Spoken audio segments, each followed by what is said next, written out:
Pops told me in this life when you fall, never quit. I'm just trying to chase a bag while you running off the lip. Disinfect, disrespect, Brody, keep it on his hip. I'ma keep it 100 till it's time for me to go. But in the meantime, I'ma chase hundreds to the throat.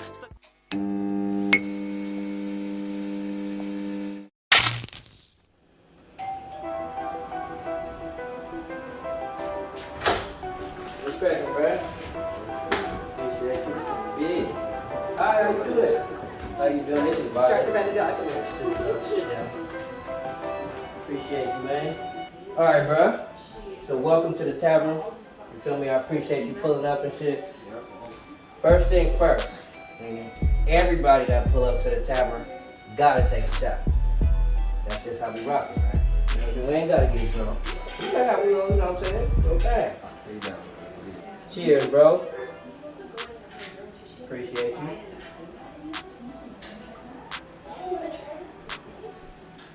Ooh, that's good though. For sure.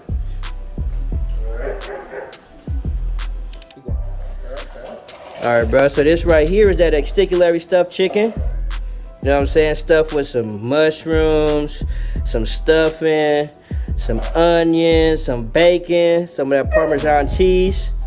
It's fire, bro.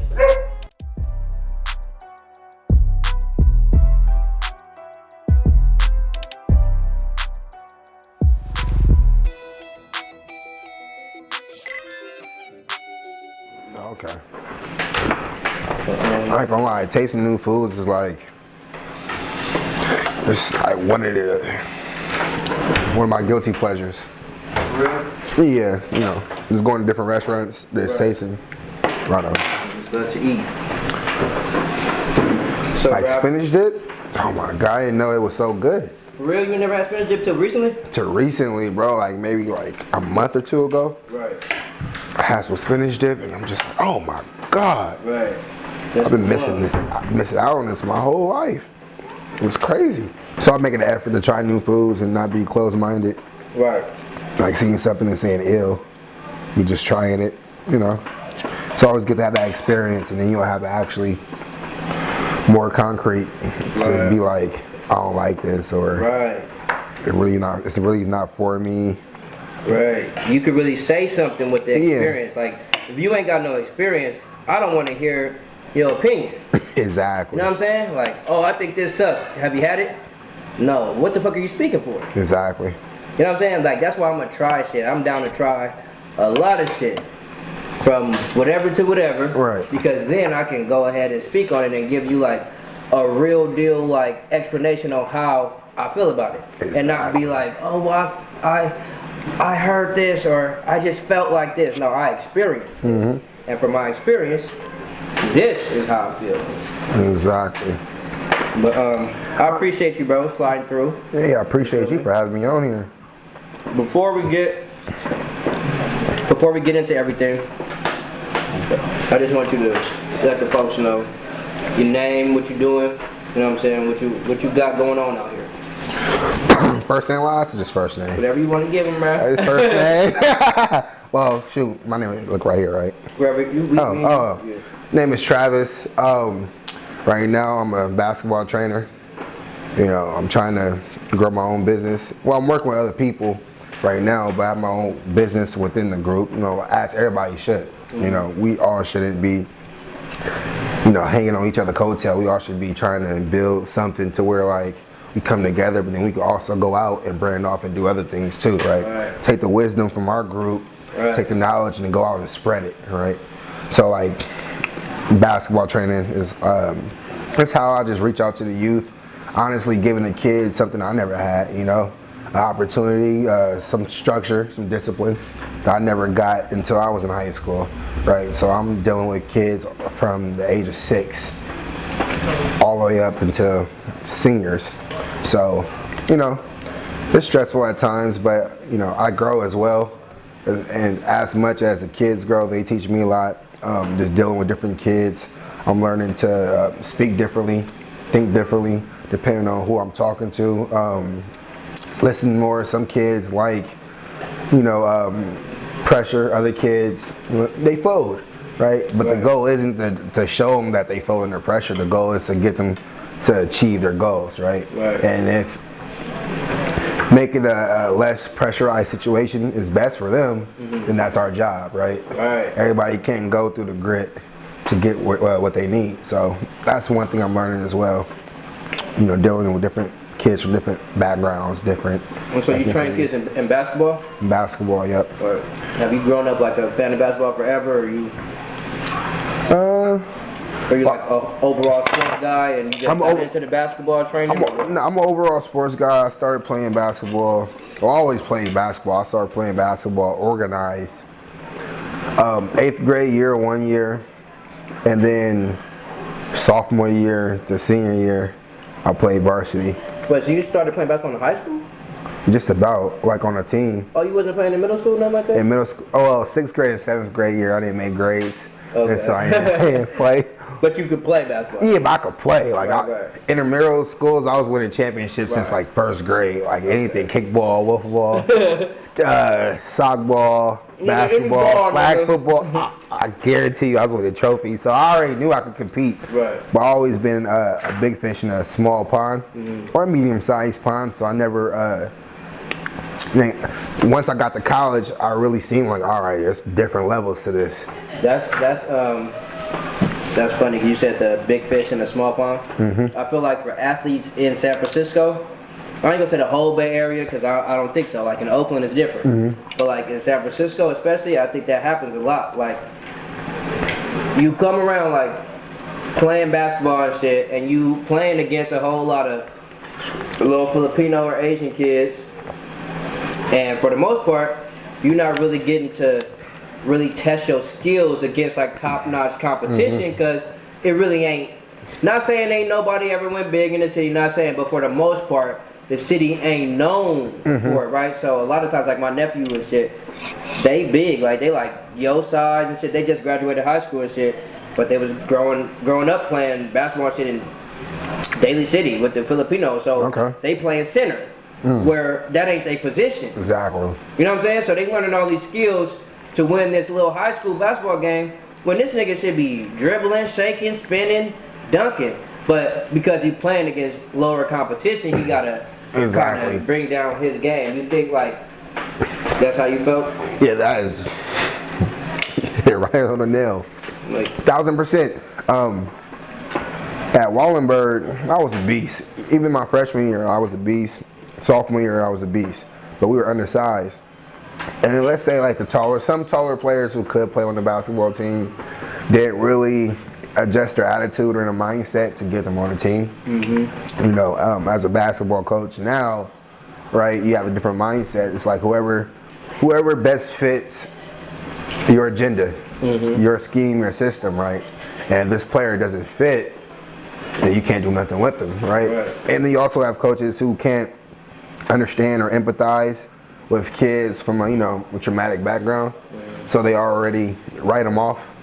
And so because like even my senior year, there were kids 6'4", 6'6". Like I was trying not to play center. I was campaigning not to play center, boy. I was trying not to play center. Every tall kid, like one that made grades, other one the coach didn't like. So I ended up playing center. See?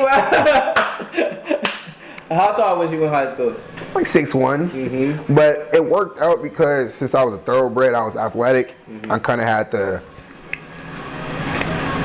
Amari Stoudemire type role. I was just about to say, nigga was the first Amari. Yeah, like Amari, they'll get the pass, throw it to me, half court, 2 dribbles to the lane, catch off a screen, or spin, rip through, that low post mid-range game. In practice, I used to always try to play with the guards, but my coach did what was best for the team at the time. He understand what I was down low, what I could do in that mismatch, bringing the tall player out and posting up the short guard. So I'm not too mad, but there were opportunities where I could have took more. But that's the thing, I didn't really play like in organized sports like my whole youth. So I didn't understand the opportunities. I didn't understand that killer mentality that what coach says, I'm going to just instead of motioning to the right, I'm just rip through to the left and go to the rack. You seem like you like got all the technical shit down. Like when I would be watching you with the kids and shit, like you having them do like drills that make sense. You know what I'm saying? It's like, oh damn, that's smart. Like where did that come from? Was it from like your lack of getting that type of coaching, or was it like where did it come from? For me, I knew moving from the 5 to the 1 or 2, my handle is not going to be as crisp as natural guards. So like, I try to coach how I play mostly. I don't try to do anything out of the ordinary. I don't try to be outside myself. You know, you have a lot of coaches that's trying to like be like other people. Like I literally give the kids packages that I do. That, you know, my moves, my game, my knowledge, basically. And for so far, that's got me successful. That kept me afloat.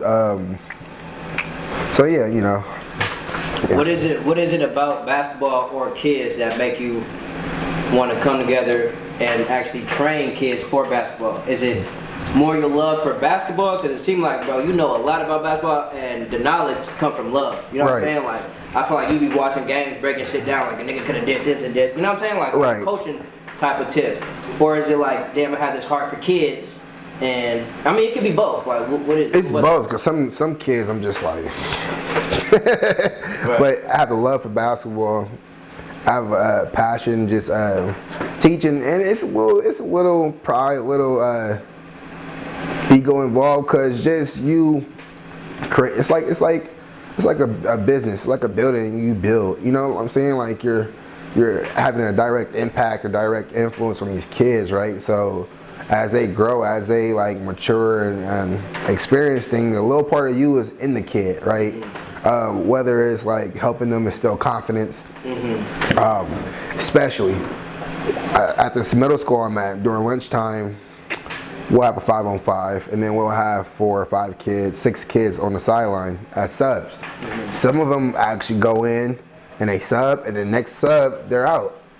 Or some of them actually try to go in there and sub somebody out, and they come back like, oh, such and such didn't sub out. He said no. You know, it's tough love for me sometimes, so I tell them like, hey, I only can take you to the water. You got to drink it. Like, I call sub, you got a jersey, I put you on the team. You have to stand up for yourself. Tell them it's subs, and it's your turn. And then once you're in the game, don't let that person come back and get you.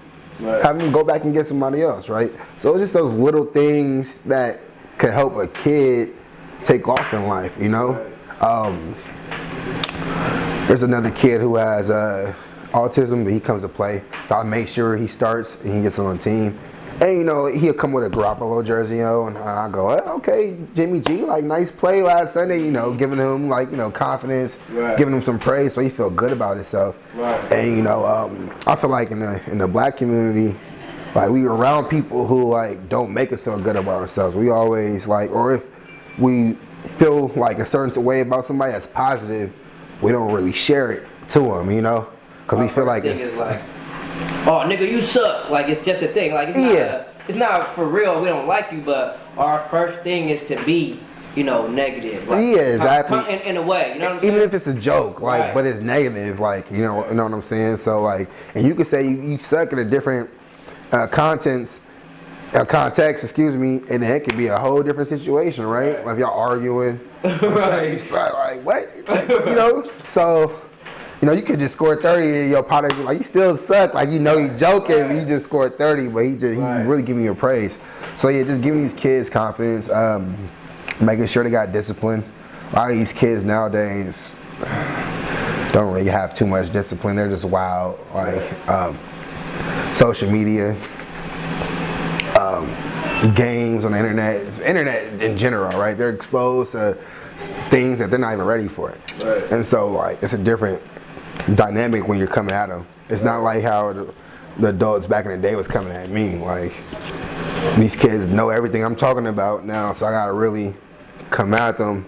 Not like I'm above them, but like we're on the same level. I just experience more, right? Because that'll turn them off. You know what I'm saying? Because they're like, I see what y'all, you know, they're experiencing what adults do. They see it, you know. And so for us to like shun them away, it's gonna want them to to dig deep in it more, like want to experience it more, and just trying to just keep these kids on the same path, on a narrow path, and it's a lot. It's a lot. I'm thinking about just in middle school right now. I can't repeat some of the questions or certain things they say, but it's crazy. Bro, they on another time than we was on. It's on another time, like the things the terms they call each other, or like just the adult experiences, right? Adult ideological thinkings, right? The kids are actually thinking this now, right? And really acting upon it, and they getting caught on. It's scary, like it's crazy.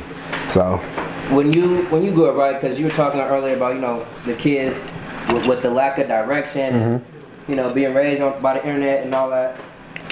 A lot of us as black people, what I'm saying, we don't come from a two-parent household. We come from like one parent, and usually it's the mom. Is that your situation too, or? My mom and my brother in the same house. Had a stepfather for like, I think 5-6 years. Good dude. My father, I seen him, went to his house, but understanding, like now I have a daughter now, right? Understanding how she is, and when my mom went through, I kind of like appreciate her even more. I don't think I can appreciate her even more, but like I empathize with her even more. I love her that much more, or that much greater, just because like handling a kid is tough with both of us. So by yourself, me and my brother are 4 years apart. So he was still 4, he was still a kid himself. So just all of that, it's crazy. And like you said, most of us come from single parent household. Right. So our opportunities are different, our way of thinking is different. Right. Exactly. And did what's the name it's called? Second Nature Sports? Second Nature Hoops. Second Nature Hoops. That's your brand, and that's your training facility or brand, or what is it? So it's my brand right now. I'm in the process of getting the LLC. Under the Second Nature Hoop. Yeah. So what would it be called, like an LLC or what? LLC. So I'm in process getting that done right now. It's a lot of fees, a lot of different directions as far as like profit and non-profit. That I'm still not comfortable enough with the information enough to make a decision. And so I feel like I gotta educate myself more, or put myself around other people that's in that position, and really just get more information on what I should do. Because I know with a non-profit, they were saying like you don't really own it. Like when you retire, like you can't get all the inheritance from it, all the money from it stays in the non-profit. I'm just like, But I know with non-profit though, you get first dibs at gyms. You get like donations and whatnot. You ask for donations and all that other stuff, and for taxes too. It's great on taxes, on the tax write-offs. So like I said, I gotta weigh my choices. I can't make that decision right now. I should get some financial help, and then have like a team around me. But like I said, like once I get more information on that, I could really. Do you feel like if you were to do it like for profit, that could get in the way of the purity of what you're doing? Like would you turn a kid down who ain't had the money but like got the drive and want to work and want to play ball, but his mama ain't got the money to get him training with you? Regardless if it was profit or non-profit, I want it. Right. Okay. There's actually kids like at the middle school, got offered to the middle school that I'm at. I offered to give them like 2 or 3 free lessons, mostly because my schedule, parents cancel, and so I'm on the outside court. So I wouldn't want to leave for a couple hours to come back, right? Or if everybody's training on the court and I'm not training, the other people want to ask to use my court, and I'm not gonna say no. But then when it's time to train again, it's that whole ordeal of asking them to leave. Right. So I was trying to get some of the kids just to come fill that time in, and I'll give them free training. Right. Because it's helping me keep that court alive. Right. And it's like I'm not doing nothing anyway, so I might as well just train you guys for free. And then you're helping me, I'm helping you. Exactly. And eventually, if you guys your mom wants, start paying for lessons after like 3 or 4 free lessons, then we could do that. We could work something out. If it's too expensive, then we could try to do a group, right? Try to get somebody else, a buddy, that want to play basketball, right? Get 3 or 4 people, and the price would be cheaper. But at the same time, when you put as much effort, passion, discipline in your business, your craft, you want to see the rewards at the end. So you're not working for free. But what is the rewards though? You know what I'm saying? So with certain things, right? My question would be like, what's the reward, right? So certain things, like this shit right here, if I don't get paid, I don't want to put this out to the universe. Yeah. In general, I would still do it. Right. You know what I'm saying? Because the reward is I'm encouraging people that inspire me. You feel me? Like, it make me feel good to make dinner for you.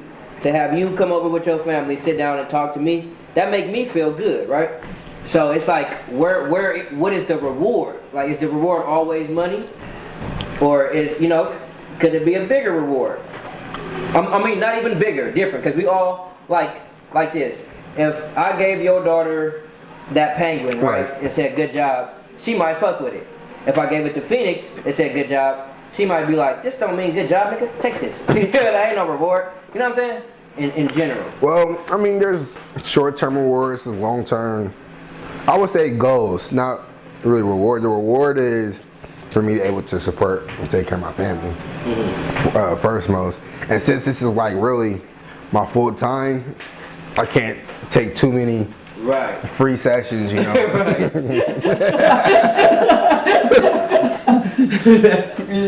so, but like if a kid really wants to make a team, he got cut, he's not playing that much, our goal is for him to make the team, for him to get more minutes.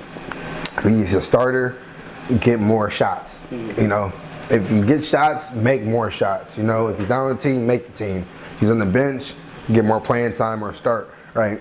And just seeing that energy, seeing that passion being transferred to the kid and watching them embody all of that and actually like making something happen, like that's really the best pleasure ever. Like, be honest with you, the money, obviously you gotta take care of your family. You need money for the shit that matters. Exactly. So how did this come about, Second Nature Hoops, and how did the name come about? When did it start? Even if you take the hoops out of it, Second Nature, everybody knows what Second Nature means, right? So Second Nature Hoops is like, it speaks for itself. And so when I was sitting back thinking, I was coaching Supreme Court, which is in Redwood City, I believe, San Carlos area, Belmont. They fluctuate. And then I guess some certain kids asked if I trained basketball. I didn't really train at first. I coached, but I didn't really train. And I actually started seeing the progress the kids was making, the connection I was making with the kids. And, I kind of liked it. And so that's why I started Second Nature Hoops, because I always had that dog in me. I always had that cockiness, that dog, that killer mentality after like high school. And so it's like, I want these kids to have that at an early age. I want these kids to actually, do well. Now basketball, they might not make it to the pro, they may not make it overseas, they may not make it to D1, but they can get a free education, they can, make friends, gain experiences that's gonna carry them through life, Some of my closest friends is from my college team. Us sitting on the bench together, not playing the game together, Right, you need them. You need them, coach going over both of us like you get in the game. Y'all niggas like, You look at each other like, So and just late night catching the bus home or just struggling together. The struggle bring people together the closest. Right. And some of my closest friends is the ones like either I seen struggle or we both were struggling together, or we had like a moment in life to where it elevated us. right. And so with these kids, I'm just trying to elevate their minds, elevate their life. Basically. So I got a question that's pertaining to the shit that's going on right now. Okay. Right? Like, you a sportsman, right? Okay. And you fucking with the kids. So Okay. at some point in time, Antonio Brown was a kid, right? and he had trainers, he had coaches, he had all these people, right? How do you feel about what he did? And two, how do you feel he could have went about it better? Because me personally, right, I feel like this, exactly what he said. We all came up differently.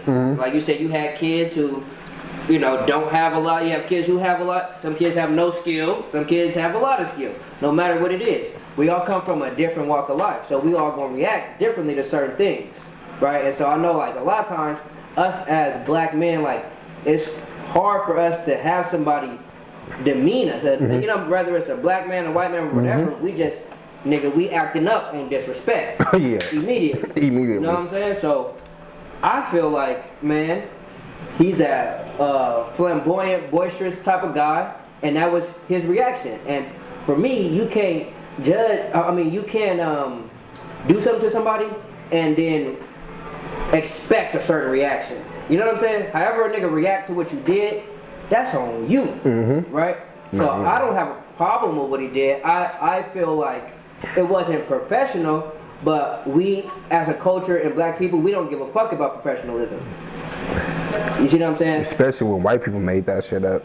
You know what I'm saying? So, like, what is professional, what's not professional, whatever, we don't give a fuck about that shit. So I feel like he wasn't wrong for anything. He wasn't professional, but he wasn't wrong.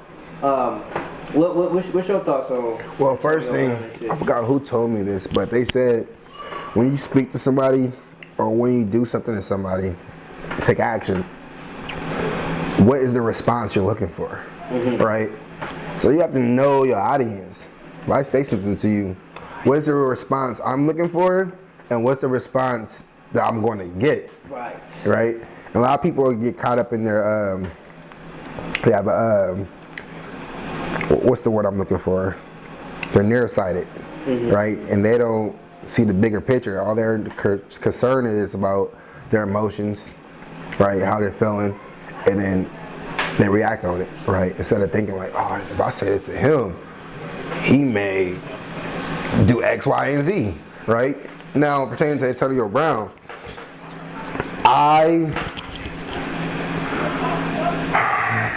it's hard to say.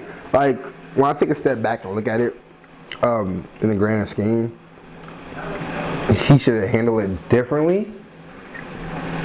Just off the sole purposes of other teams picking him up, right? So coaches told you to get the hell out. How did you handle it, right?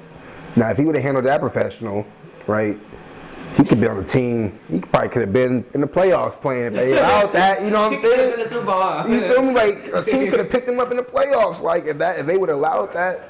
But he exited how he wanted to exit. But everybody's different. Everybody has their pros and their cons. Everybody reacts to things differently. So you gotta know he's a flamboyant type of person. How the flamboyant type of people react to certain things. You know what I'm saying?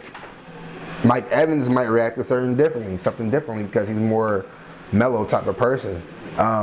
You see Josh Gordon. Right. Can't stay off the weed. Off the weed, man. You know, everybody reacts to things differently. So I understand and I felt how Antonio Brown felt at the time. And I could understand. I mean, I snapped on that level of crazy before. Right. You know, I was like, F everything, like, you know, it's the moment. Right. But in hindsight, you gotta be 4 or 5 steps ahead. You know, you can't, if you react in the moment, then you just gotta deal with that moment and the consequences afterwards. Right. That's what I feel about Bruce Arians. Because I think Antonio Brown was thinking 4 or 5 steps ahead, right? Because hold on real fast. That's what I think happened. I think Antonio Brown was hurt. Bruce Arians was like, "We need you come." Antonio Brown was like, "All right, I'll come back. But I need my targets." Right. Right. And then Bruce Arians is like, he wasn't getting his targets. And then Bruce Arians was like, "We'll give you targets." He still wasn't getting no targets. So he's like, "Man, forget this." And when Bruce Arians told him to get back in the game, he was like, "Nah, I'm hurt. Like, I'm hurt." Like, why would I get back in the game and keep hurting my ankle? Yeah. Why would I get in the game and keep hurting my ankle if I'm not gonna get my targets for my money? And this is the media do to you. They try to paint, oh, it was about his targets. Oh, it was about him being injured. No, it was both. Right. It was both. Right. I'm trying to get my, my targets, but at the end of the day, like, if you're not throwing me the ball, why am I risking my injury? I'm risking my injury to get the targets, but you're not throwing me the ball. Right. So I'm gonna sit down. Right. Because why am I out here injuring my ankle for no money? Exactly. And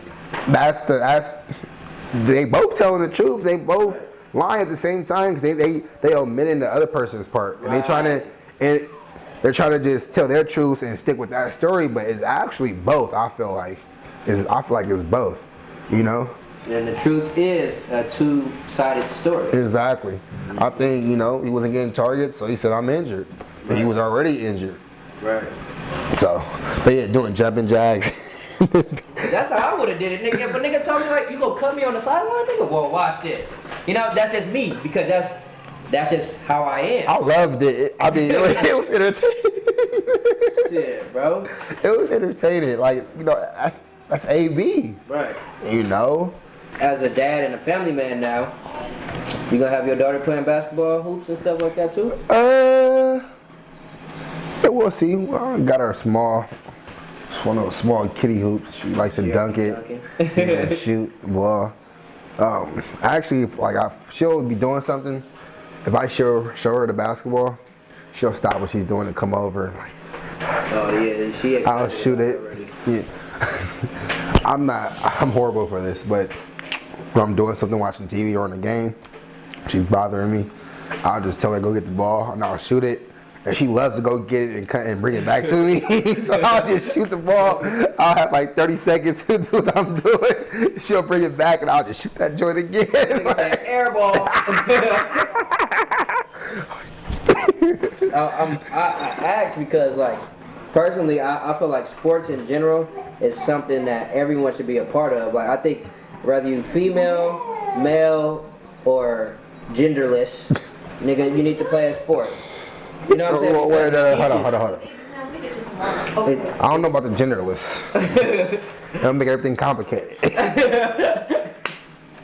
Just joking. Well, I mean, it's already, the NCAA already passed some type of rule that people could play on whatever gender they classify. What?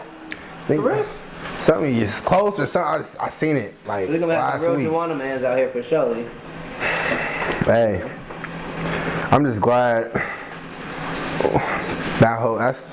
that's kids younger than us. They gotta worry about that. Right. We worry about other stuff. Stock market, buying houses, about being genderless. Yeah, like we worry about other stuff. Like, so that's. But I think the like concept of being on a team is very important. Like every time I talk to my girl, I'm always like, I always give her like a reference, a team reference. So like on a team, because in life, if you're gonna collaborate, if you're gonna do anything, it's gonna be from that type of setting. You know what I'm saying? Like we gonna work together as a team to accomplish something. Whether it's a team or what, but I think sports helps you, comprehend that and helps you get to a point where, okay, I can take this and make it translate another way. No, definitely. It builds leadership skills. Like I said, discipline, respect. And like for me, it allows you to know who you are. Like, know your place in the world. Right. Like if you're that guy, some people are just that guy their whole life. Right. And some people just isn't that guy their whole life, but they could be that guy in that position that they're playing, right? And like Draymond, like Curry's bigger than Draymond, but his success is equally predicated off of Draymond as Draymond's success is predicated off of Steph Curry, right? But they know they role. Right. And so Draymond's playing his role the best he can. Right. He's probably the best at it, right? Like Dennis Rodman's, stuff like that, the Ben Wallace's. So like, people always want to, like, not everybody can be their own boss. Not everybody can be an entrepreneur. Some people, based off of life choices or your steps you took in life, you may have to work a job. You may have to work underneath somebody. There's nothing wrong with that. Just be the best at that, If you're number two, you're number 2, number 3, number 4, be the best number 4. Right. You might be the best number 4 at a multi-million, billion-dollar company, right? So it's like, Just know your place and know your role. I like to say, know your role and shut your mouth. I told you this, my nigga. I told you, I was like, bro, I have to like, I watch that thing all the time. Know your role and shut your mouth. You feel me? This has been the eating portion. Okay. You know, what we about to do right now is head over to the extracurricular lounge. Okay. And get some drinks in. You feel me? So I'm gonna pull out the scheme bag, and then I'm gonna give you a little bit of I'm gonna just tell you what we're doing with it. Okay. As soon as we hop up over there. Okay. Just tell you, bro. Before we leave though, how did you like, everything? Got the extracurricular chicken with the house salad, some jalapeno poppers. A lot of this, the poppers ain't even on the menu yet. Boy, these is, might be trash. What's due from Instagram? Delicious. Everything was awesome, bro. Like, I definitely want to try the jalapeno poppers again. Stuffed chicken, amazing. The salad, I definitely need to eat more salad. So everything was. I might have to come over here and put some food again on a special occasion. Hey, the game on, Arthur. Cook some food. You already know, bro. That's how we getting down, bro. Oh my God.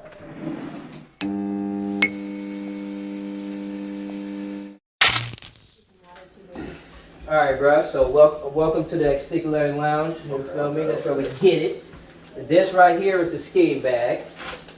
Everything in this bag you're gonna use to create us a drink to get fucked up. So you gotta use everything in the bag. You don't have to use all of everything in the bag. Okay. But you have to use everything in the bag somehow, some way in this drink. Okay. Then you're gonna name it. We're gonna sip on it and take it to the steam room and get steaming. Okay. God.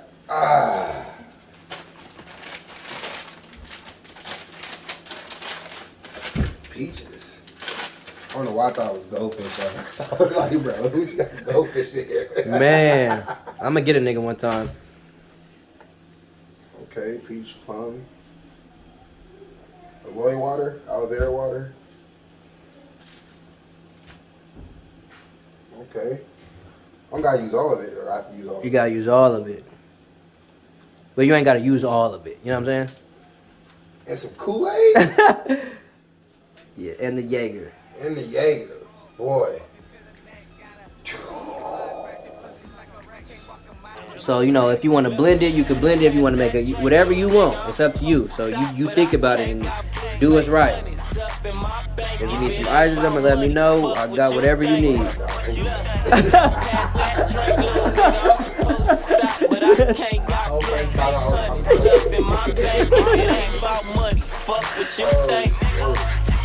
Look, we paper chase on the regular.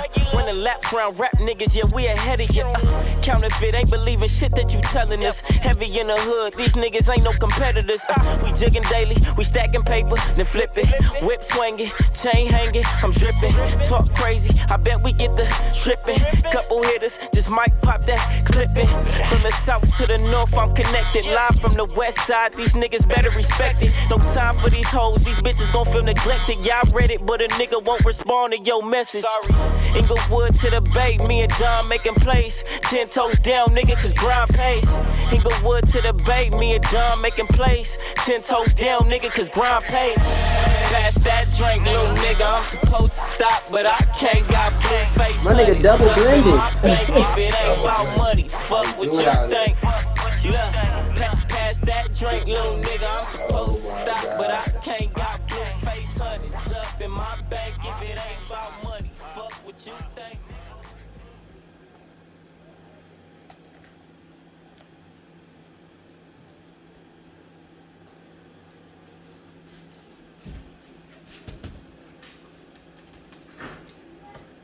Alright. You gotta drink this on camera too? Yep. Cheers. Cheers. Cheers, nigga. Let's see what they hitting for. Ooh, you drink first.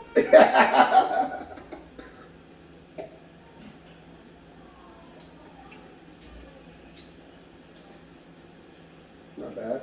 It's cool. It's cool. I don't know, it was crazy. I didn't set you up for, what's that word? I didn't set you up for success. Context like NyQuil or Robitussin. Oh, I got that tussin. Hey, nigga, that's what we call it? You call that tussin? That tussin by Trav. We about to take these tussins by my nigga Trav and head to the skate room. Cheers, nigga. Cheers. Robitussin. Oh, that shit do take.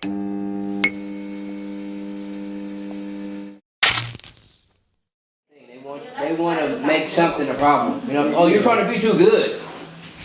Like anybody need business. But that's everything, bro. Like when you was in school, right? Yeah. Wasn't it motherfuckers telling you, oh, you got an A? Oh, look at that nigga, he be studying. What kind of fucking joke is that, nigga? You don't be studying. Exactly. That, I don't understand. Like, you know, but that's our culture. Exactly. You know what I'm saying? And I don't think we did it to ourselves. I think it was done to us. But we always trying to pull each other down, like. And so long as we do that, ain't nobody gonna grow. You feel me? But this over here is the skating room. Okay. And this is the place I like to bring motherfuckers when I wanna chop it up with their brain. You feel me? Like I wanna talk to your mind. I know that you have the Second Nature hoops going on.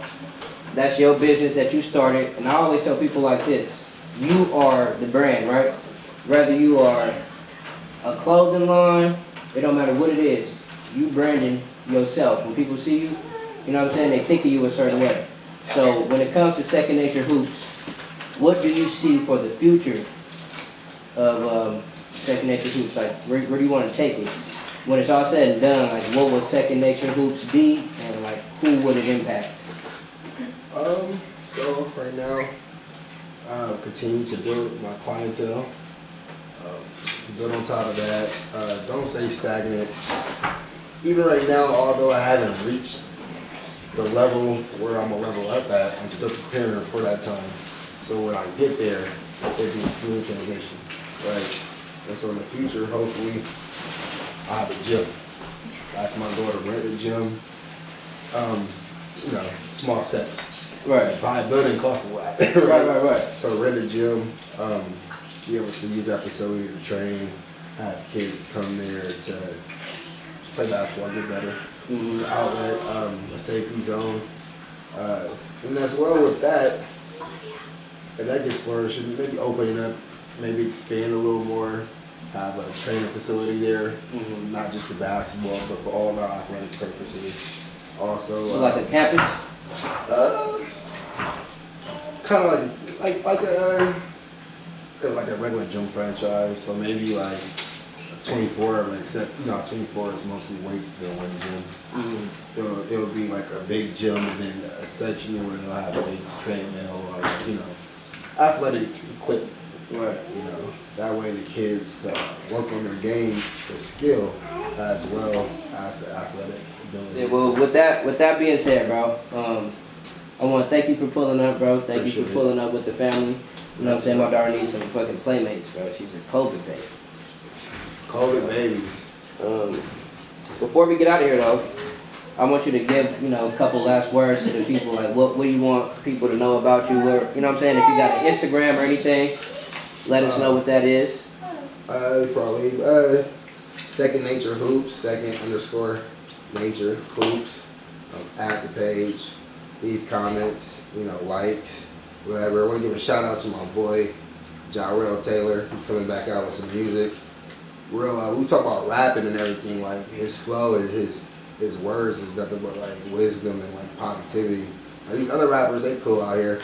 I'm not, knocking what they do, but the message, it's a little different. It's more, a universal message that everybody can get with. That's why I really fucks with him and his music, Jarrell Taylor.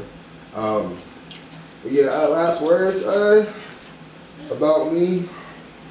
I don't really got anything about me. I just want to tell everybody, just wake up, be appreciative of what you have, be respectful to everybody. Right. Just try to contribute to society as much as possible. Right. Leave all that other nonsense to your spare time. You don't gotta be open about everything.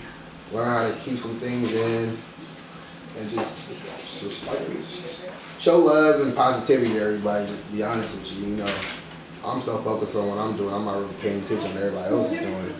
But when I do look my head up, I do see a lot of chaos, a lot of bickering back and forth, just with our community and society in itself. So just look in the mirror, just check yourself basically. Check yourself, be real with yourself, correct your bad habits, and then success won't be too far away. It takes time, it takes hard work, but as long as you're doing the right thing, as long as you have passion behind it, then everything's gonna be okay.